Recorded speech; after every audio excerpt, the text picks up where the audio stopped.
Senhor esteja convosco, Ele está no meio de nós. Proclamação do Evangelho de Jesus Cristo segundo João. Glória a vós, Senhor. Depois que Jesus saciara os 5.000 homens, seus discípulos o viram andando sobre o mar. No dia seguinte, a multidão que tinha ficado do outro lado do mar constatou que havia só uma barca e que Jesus não tinha subido para ela com os discípulos, mas que eles tinham partido sozinhos. Entretanto, tinham chegado outras barcas de Tiberíades, perto do lugar onde tinham comido o pão, e depois de que o Senhor tenha dado graças. Quando a multidão viu que Jesus não estava ali, nem os seus discípulos, subiram às barcas e foram à procura de Jesus em Cafarnaum. Quando o encontraram no outro lado do mar, perguntaram-lhe: Rabi, quando chegastes aqui? Jesus respondeu: em verdade eu vos digo, estáis me procurando porque vistes sinais, estáis me procurando não porque vistes sinais, mas porque comestes o pão e ficastes satisfeitos. Esforçai-vos não pelo alimento que se perde, mas pelo alimento que permanece até a vida eterna, que o Filho do Homem vos dará. Pois este é quem o Pai marcou com o seu selo. Então perguntaram: que devemos fazer para realizar as obras de Deus? Jesus respondeu: a obra de Deus é que acrediteis naquele que enviou. Palavra da salvação. Glória a vós, Senhor. Queridos filhos e filhas, hoje é segunda-feira, somos convidados a fazer meditação desse Evangelho de São João, um Evangelho muito bonito, muito interessante a cada um de nós. Mas eu quero chamar a atenção nesse Evangelho, no que vai dizer no versículo 27.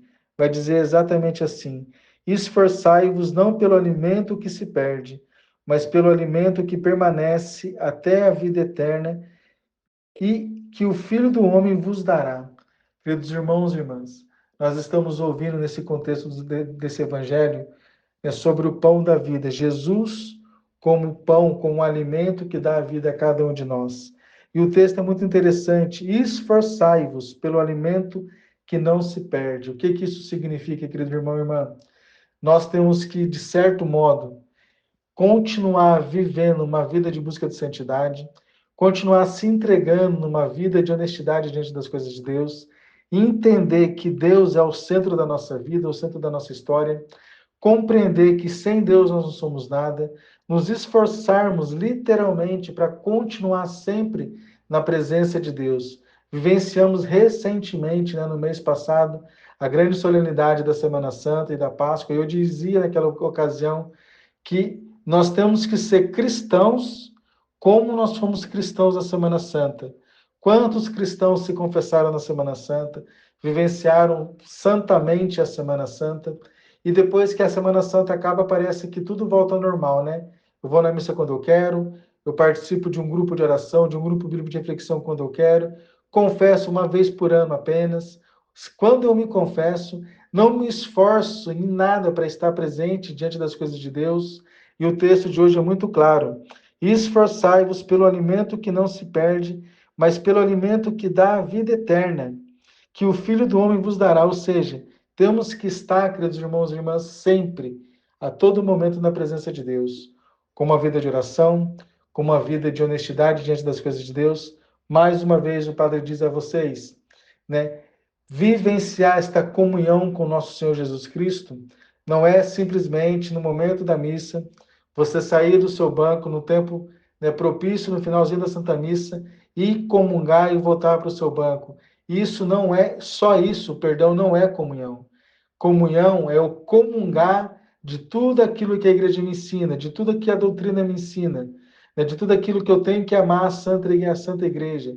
Por isso, filho e filha, comungue, procure comungar sempre em estado de graça. Como, Padre?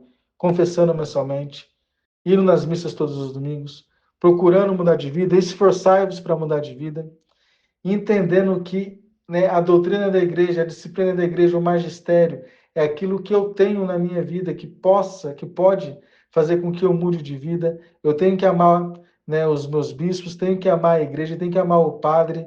Meu irmão, minha irmã, nós temos uma grande liturgia, nós temos um grande sacramento, nós temos uma grande história Costumo dizer que nós só amamos aquilo que nós conhecemos. Por isso, meu irmão, minha irmã, esforce-se sempre para continuar buscando as coisas de Deus. Que esse evangelho de hoje, nessa segunda-feira, sirva para mim e para você ter a consciência e a mentalidade, né, na busca desse amor cotidiano pelo nosso Senhor Jesus Cristo. Que desça sobre você, filho e filha, a bênção do Deus Todo-Poderoso, Ele que é o Pai, o Filho, o Espírito Santo. Amém. Deus os abençoe.